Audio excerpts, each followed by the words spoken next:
सुरुवात गुरुजन आणि येथे जमलेली मित्रमंडळी, आईच्या पदराशी लपलेला मी आज पहिल्यांदाच बाहेर पडलो. आईच्या पदराशी लपलेला मी आज पहिल्यांदाच बाहेर पडलो. हातात कोरीपाटी नवदप्तर घेऊन शाळेच्या अंगणात रडतच मी शिरलो.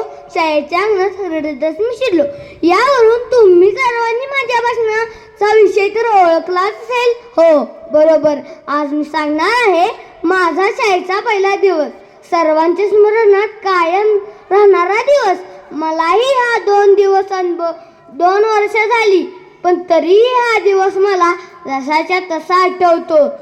मी सकाळी लवकर उठून पहिल्या दिवशी दप्तरात नवी पाटी, कोरी वही, पेन्सिल भरून ठेवली होती. मला दीदीच्या शाळेत जायला मिळतंय या गोष्टीचा आनंद वाटत होता. त्या आनंदातच घरभर उड्या मी आज शाळेला जाणार असं म्हणत घरभर उड्या मारत होतो. मी जेव्हा पहिल्यांदा शाळेत गेलो तेव्हा मला फारच काही कळत नव्हतं. दीदी सोबत होतीच, पण तरीही माझे बाबा मला शाळेत सोडायला आले होते. मी बाबांचा आणि दीदीचा हात घट्ट पकडला आणि पुढे आलो. गेट समोर छान रांगोळी काढली होती, रंगीबिरंगी फुगे लावले होते. मी त्या गेटमधून आत प्रवेश केला. शाळेच्या अंगणात खूपच गोंधळ होता. काही मुले हसत होती, काही मुले रडत होती, तर काही मुले नव्या मित्रांची ओळख करून घेत होते. सकाळी आमच्या बाईने आमचे औक्षण केले.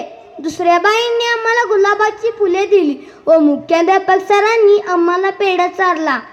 कार्यक्रम झाल्यानंतर आमच्या बाईंनी आम्हाला वर्गात नेलं, पण मी थोडासा घाबरलोच होतो, कारण माझ्यासाठी तर सगळं नवीन होतं. पण मी बाईंच्या मदतीने धाडसाने वर्गात प्रवेश केला.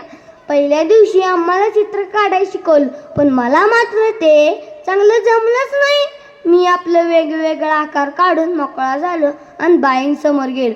बाई माझे चित्र पाहून हसल्या, म्हणाल्या, "अरे वा, खूप छान." मी खुश होऊन जागेवर राहून बसलो व इतर मुलांची चित्रे पाहू लागलो.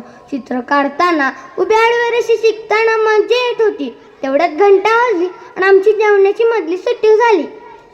आईने लिहिलेला डबा पाहताच मला आईबाबांची खूप आठवण यायला लागली. मला रडावं आणि मी रडायलाच लागलो. मी बाईंजवळ आईला फोन लावण्याचा हट्टच धरला, पण बाईंनी आईच्या मायेने समजावलं आणि आपल्या सोबतच जेवायला घेतलं. जेवण झाल्यानंतर मी माझ्या नवीन झालेल्या मित्रांसोबत खेळलो. तेव्हा कुठे जरा बरं वाटू लागलं. तेवढंच घंटा वाजली आणि आत यायची बेल झाली. खेळता खेळता वेळ कधी निघून गेला कळलंच नाही.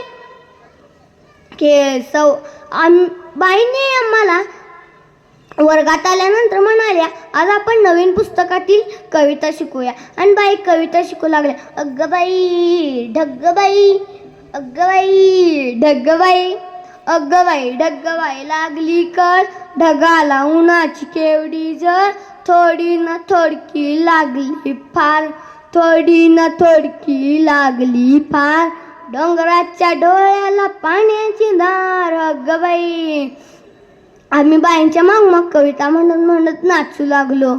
खेळ, गाणी, संवाद यामुळे मजा येत होती, पण तरीही मनात कुठेतरी घरची येतच होती. घरी कधी जातोय आणि शाळेतील मजा सांगतोय असं झालं होतं. शाळेचा पहिला दिवस तेवढाच होता, पण मला तो खूप जास्त वाटू लागला होता. तेवढ्यात घंटा वाजली आणि आमची शाळा सुटली. बऱ्याच उमेदी सोबत घेऊन दुसऱ्या दिवशी येण्याची उमेद घेऊन मी शाळेबाहेर मला आणि दीदीला घेण्यासाठी बाबा आले होते. मी बाबांना दिवसभराचा अनुभव सांगत घरी पोचलो. घरी पोचल्यानंतर आईने एकदमच धावत येऊन मला कवेत घेतलं आणि मिठी मारून गोड गोड पापी देऊ लागली. मग मला जाणवलं, अरे मी आईशिवाय चक्क एक दिवस घालवला. पण का माहीत आहे का मला बाईंमध्येच आई दिसली. मला शाळेचा पहिला दिवस आठवला की अजूनही हसू येते मला. म्हणूनच म्हणतो, आचार विचार संस्कार शिकवी बाळा, आचार विचार संस्कार शिकवी बाळा, तीच असते आपली एकमेव शाळा, तीच असते आपली एकमेव शाळा. जय हिंद, जय भारत.